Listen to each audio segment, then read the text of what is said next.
കുറച്ച് വൈകിയാണ് ഞാൻ എമ്പുരാൻ മൂവി കാണുന്നത്.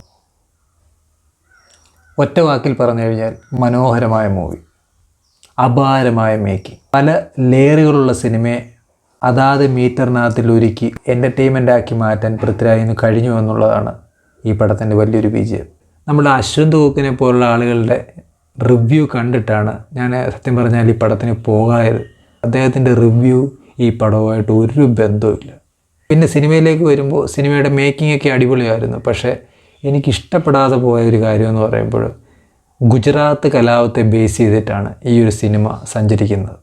ഇത് കാണുന്ന കൊച്ചു കുട്ടികളുടെ അമ്മമാരിൽ ഒരുപാട് നെഗറ്റീവായ ഇമേജസ്, നമ്മുടെ നിലവിലുള്ള മതമൈത്രിയെ തകർക്കുന്ന രീതിയിലുള്ള ഒരുപാട് സന്ദേശങ്ങൾ കൊടുക്കുന്ന ഒരു തിരക്കഥയായിട്ട് എനിക്കിത് തോന്നിയായിരുന്നു. ഈവൻ ഗുജറാത്ത് കലാപമല്ല, മറ്റൊരു ഇഷ്യൂ അവിടെ കൊടുത്തുകൊണ്ട് തന്നെ ഈ പടത്തിനെ നമുക്ക് മൂവ് ചെയ്ത് കൊണ്ടുപോയിരുന്നു. പക്ഷേ അതവിടെ കൊടുക്കേണ്ട ആവശ്യമുണ്ടായിരുന്നോ എന്ന് ഞാൻ തോന്നിപ്പോയി. കാരണം അത് അത്ര ക്രൂരമായിട്ടുള്ള വിഷ്വൽസുകൾ, സ്ത്രീകളെ കൊല്ലാൻ ശ്രമിക്കുന്നു, ഗർഭിണിയായ സ്ത്രീകളെ പീഡിപ്പിക്കാൻ ശ്രമിക്കുന്നു. അപ്പോൾ ഇങ്ങനെയൊക്കെയുള്ള നെഗറ്റീവായിട്ടുള്ള വിഷ്വൽസുകളാണ് ഇതിൽ തുടക്കത്തിൽ തിരികെ കയറ്റിയിരിക്കുന്നത്. ഇത് കാണുന്ന കുട്ടികൾക്കുള്ളിൽ വരും തലമുറയോടുള്ള മതമൈത്രി തകർക്കുന്ന രീതിയിലുള്ള ഒരു ചിന്താധാര കൊണ്ടുവരും എന്നുള്ളത് വളരെ സത്യമായിട്ടുള്ളൊരു കാര്യമാണ്. സത്യത്തിൽ അതിൻ്റെ ഒരാവശ്യമില്ല. ഒന്ന് ചിന്തിച്ച് നോക്കിക്കഴിഞ്ഞാൽ ഗുജറാത്ത് തീവണ്ടി കലാപത്തിൽ തുടർന്നാണ് ഗുജറാത്ത് കലാപം ഉണ്ടാകുന്നത്. കലാപത്തിൽ ഏകദേശം 57 പേര് മരിച്ചു എന്നാണ് പറയുന്നത്.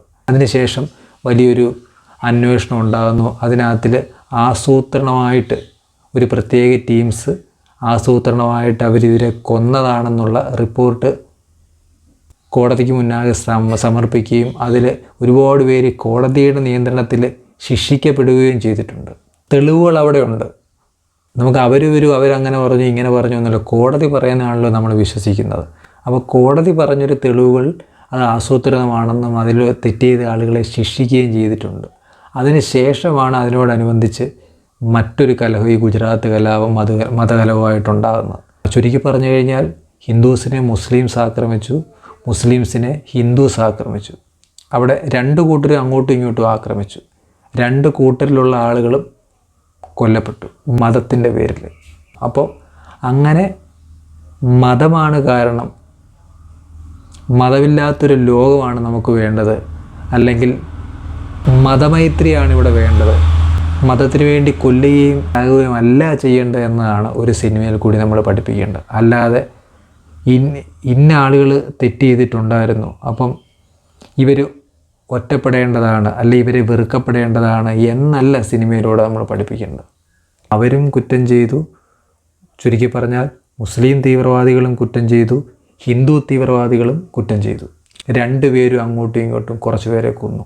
യുദ്ധം ഉണ്ടാകുമ്പോൾ അത് എങ്ങനെ യുദ്ധം ചെയ്യുന്നു എന്നൊന്നുമില്ല, അവർക്ക് തോന്നിയ രീതിയിലൊക്കെ അവർ പക തീർത്തിട്ടുണ്ടാവും. അപ്പോൾ അങ്ങോട്ടും ഇങ്ങോട്ടും ആളുകൾ കൊല്ലപ്പെട്ടു. അപ്പോൾ അങ്ങനെ ഒരു ലോകം ഉണ്ടാകരുതെന്ന സന്ദേശമാണ് നമ്മൾ സിനിമയിലൂടെ കൊടുക്കേണ്ടത്. അല്ലാതെ ഒരു പ്രത്യേക ആളുകൾ മാത്രം കുറ്റം ചെയ്തു, അപ്പോൾ പ്രത്യേക ആളുകളെ മാത്രം വെറുക്കണം എന്ന സന്ദേശമല്ല നമ്മൾ വരും തലമുറയ്ക്ക് സിനിമയിൽ കൂടെ നമ്മൾ പകർന്നു കൊടുക്കുന്നത്. സിനിമ എന്ന് പറയുമ്പോൾ വിഷ്വലി വളരെയധികം ഇമ്പാക്റ്റ് ഉണ്ടാക്കുന്ന ഒരു കാര്യമാണ്. പച്ച കുത്തുന്ന പോലെ തലയ്ക്കകത്തിലേക്ക് അത് കുത്തിവെക്കാനായിട്ട് ചിത്രങ്ങൾക്ക് കഴിയും. അപ്പോൾ അതുകൊണ്ട് തന്നെ ആ ഒരു കണ്ടൻറ്റ് തിരഞ്ഞെടുക്കുമ്പോൾ വളരെയധികമായിരുന്നു എന്ന് ഈ സിനിമ കണ്ടപ്പോൾ എനിക്ക് തോന്നി. തിരക്കഥാകൃത്തിന് എന്തെല്ലാം സംഭവങ്ങൾ അതിനകത്തിൽ ആഡ് ചെയ്യാമായിരുന്നു, അതൊന്നും ആഡ് ചെയ്യാതെ ഇങ്ങനൊരു സംഭവം കൊണ്ട് കയറ്റിയതിൽ ഇതിൽ കൂടി ഈ സിനിമ വളർന്നു വന്ന് ലെയറായി പോയതിൽ ചെറിയ സങ്കടമുണ്ട്. എന്നിരുന്നാൽ കൂടി പടം വളരെയധികം മനോഹരമായിരുന്നു.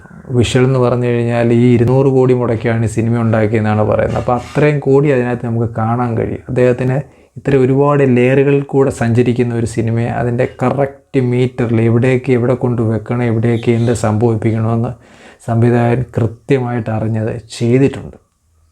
അപ്പോൾ അത് തന്നെയാണ് ഈ സിനിമയുടെ ഒരു ഗുഡ് ക്വാളിറ്റി എന്ന് പറയുന്നത്. ബൈ.